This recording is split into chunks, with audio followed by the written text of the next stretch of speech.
বর্ষণে কৃষি মাঠে জলাবদ্ধতা, বোরো ধান নষ্ট হচ্ছে কৃষকদের, অথচ ক্ষেতের নালাটি সংস্কার করলে অন্নদাতাদের আর এই দুর্বিষহ যন্ত্রণা ভোগ করতে হয় না। কিন্তু সংশ্লিষ্ট প্রশাসনিক কর্মকর্তাদের এই নিয়ে নেই কোনো হেলদোল। ঘটনা খোয়াইয়ের মধ্য গনকি গ্রাম পঞ্চায়েত সহ জাম্বুরা পঞ্চায়েত এলাকায়।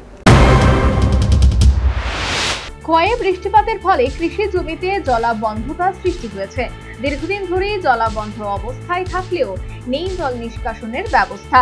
জল আবদ্ধ হওয়ায় ধান কেটে ঘরে তোলা সম্ভব হচ্ছে না কৃষকদের, ফলে মাঠের ধান মাঠেই নষ্ট হয়ে যাচ্ছে। এ নিয়ে মধ্য গনকি গ্রাম পঞ্চায়েত এলাকার কৃষকেরা চরম বিপাকে পড়েছেন। ক্ষতির সম্মুখীন বহু কৃষক। খোয়াই ব্লকের অন্তর্গত মধ্য গনকি গ্রাম পঞ্চায়েত, মধ্য গনকি গ্রাম পঞ্চায়েত সহ জাম্বুরা গ্রাম পঞ্চায়েতের একটা অংশ নিয়ে বিশাল বড় কৃষি মাঠ রয়েছে।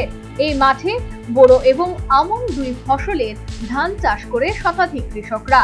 কৃষি মাঠে খোয়াইয়ের বড়বিল হাওর নামে পরিচিত। চলতি মাসের শুরু থেকে বৃষ্টির কারণে এখানে জলাবদ্ধতা সৃষ্টি হয়। মাঠের উপর দিয়েই বয়ে গিয়েছে একটি নালা। এই নালাটি প্রায় 1 বছর যাবত সংস্কার নেই।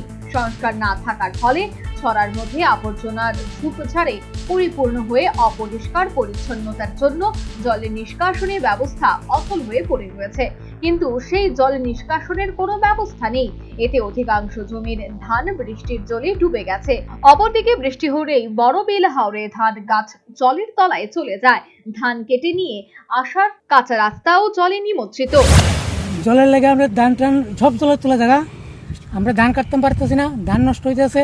ডিনটা পরিষ্কার করবার লাগি অতি সত্তর আমরা বৈশাখ মাস থেকে তারা বেড়াতে পারতেছি, তারা কেউ শুনে না, খালি কয় হয় না, পরে পরে না, আগে এমন খালি করে।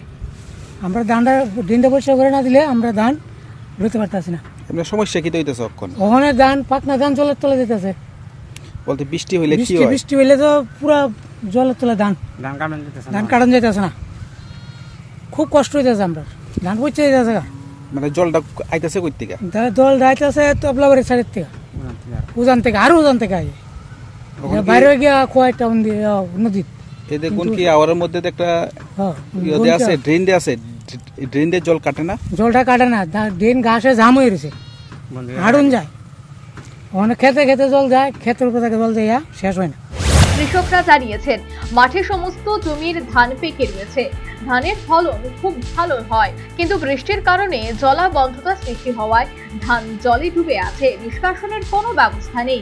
বেশ কয়েকবার পঞ্চায়েতকে এই জল নিকাশি ছড়া পরিষ্কার করার জন্য জানানো হয়েছে, কিন্তু পঞ্চায়েতের এই বিষয়ে হেলদোল নেই। গত কয়েকদিনের বৃষ্টিপাতের ফলে জমিতে কাটা ধান জলের তলা থেকে কলা গাছের গোড়া বেঁধে ধান আনতে হয়েছে।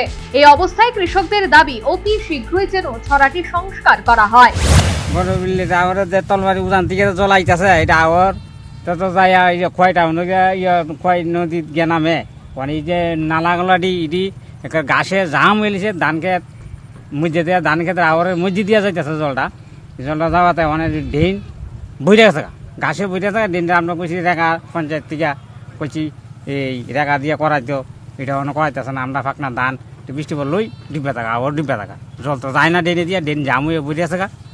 এই আর কি আমরা এটা পঞ্চায়েতে অনেক কইলাম, এটা তো পরই না ডিন। ওখানে আমরা ফাঁকনা ধান কাটতে তুলতে পারতেছি না ওর থেকে। এই আমরা সমস্যাটা দেখলাম। কৃষকরা মাথার ঘাম পায়ে ফেলে ফসল ফলায়, সেই ফসল যদি ক্ষেত থেকে তুলে আনতে না পারে, এর থেকে দুঃখজনক ব্যাপার আর কি হতে পারে?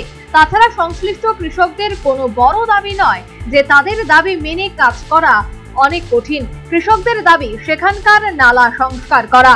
এই কাজটি স্থানীয় প্রশাসন ইচ্ছে করলেই করতে পারে, কিন্তু কেন করছে না তা হচ্ছে লাখ টাকার প্রশ্ন।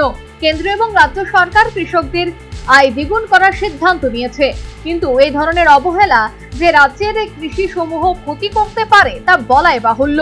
এখন দেখার সংশ্লিষ্ট প্রশাসন এ নিয়ে কি পদক্ষেপ গ্রহণ করে। Bureau report, news vanguard.